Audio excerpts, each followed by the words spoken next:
My name is Annie Levy, and I am the Artistic Director of Emerson Stage. I'm David Colfer. I am the General Manager for Emerson Stage in the Department of Performing Arts. My name is Debra Acquavella. I am the head of the Stage and Production Management program at Emerson. My name is Timothey Sullivan, and I'm the Production Manager for Emerson Stage.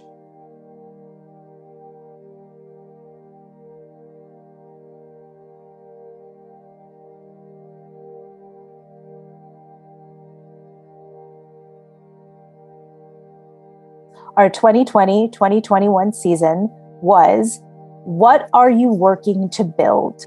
That theme encompassed all of the titles that we were putting forth and seemed to be a really accurate way to share out the type of overarching story we were hoping to tell. What kept coming up with many of the titles is a question of community, how communities dissolve, how communities are formed, and how communities are built.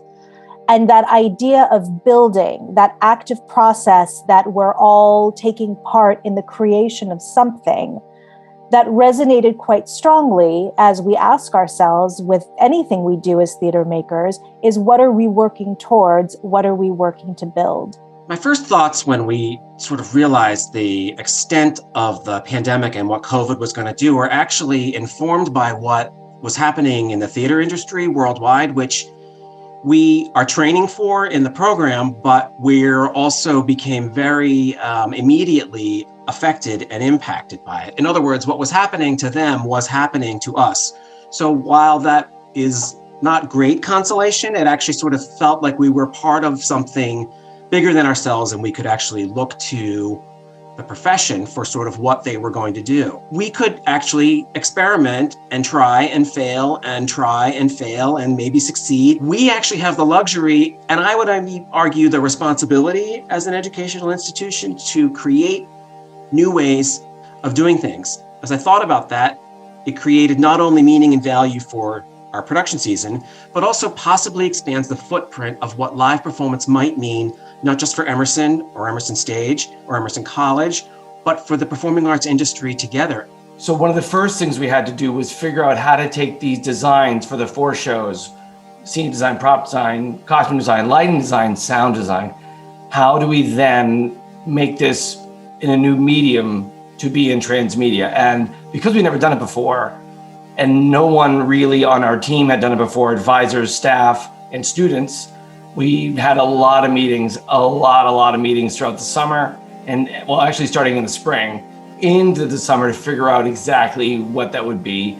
Basically, by sharing with them a lot of the knowledge that we learned over the summer, whether it was one-on-one in talking with them on Zoom about our experiences and what we learned, by asking them to watch productions that we had watched, by watching webinars that we had watched, and then talking about it. We talked about this extensively.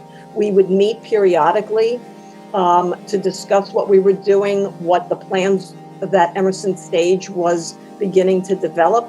And I would talk with the stage managers, and Tim and I would talk with the stage and production managers to fill them in. And we also relied upon them to do their own research based on what we were giving them to kind of get up to speed on it themselves. None of the shows were done the same way. There were some done the same way in terms of technology, but how the design was translated was different for each show. So some shows literally built scale models of their original scenic design and used that with photographs of the scale model as their background scenic imagery. And then others started from scratch and built new digital scenery from the very beginning, and that was implemented, for example. And this also impacted how we did props and, of course, lighting, and one of the biggest, trickiest components was sound. And then as we started sort of getting our feet wet, we then began the design process for the latter 5 shows. Again, no 2 shows were done the same way. Everyone learned off of the prior show and other people's experience.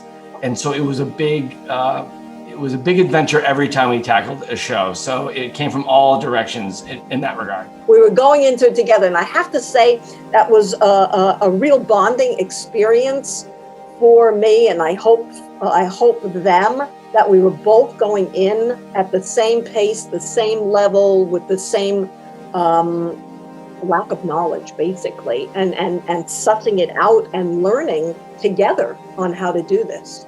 Every decision we've been making throughout this process has started with the college's, their decision-making process.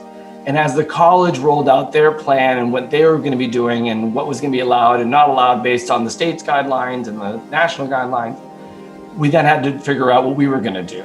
We realized very quickly that what are we working to build? Well, we are working to rebuild and build and rebuild and build everything that we had become comfortable with, everything that we assumed we knew, everything that we thought was standard in terms of making theater and telling stories. So on the one hand, it turns out we were working to build a new way of storytelling, one that challenged so many and the ways that we were used to storytelling. And on the other hand, we were working to build an entirely new way of working, an entirely new way of collaborating, while maintaining a real commitment to creating both live and ephemeral experiences. We realize that live and ephemeral are two aspects that are at the heart of what theater is.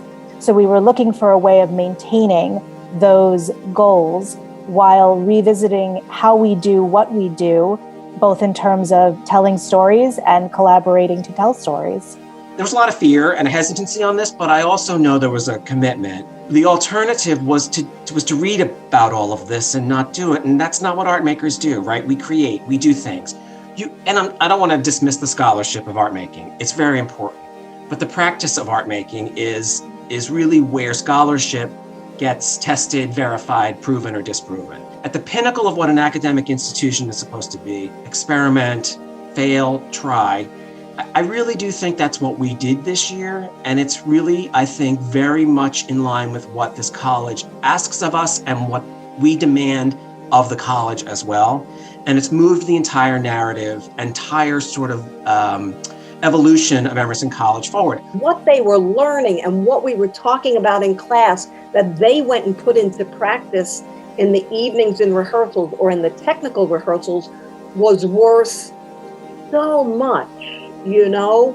And that's how everything evolved, by evaluating what came before, how do we improve upon that, what are we doing now, and then at the end of the process, looking and saying, okay, now how do we take this and jump to the next plateau?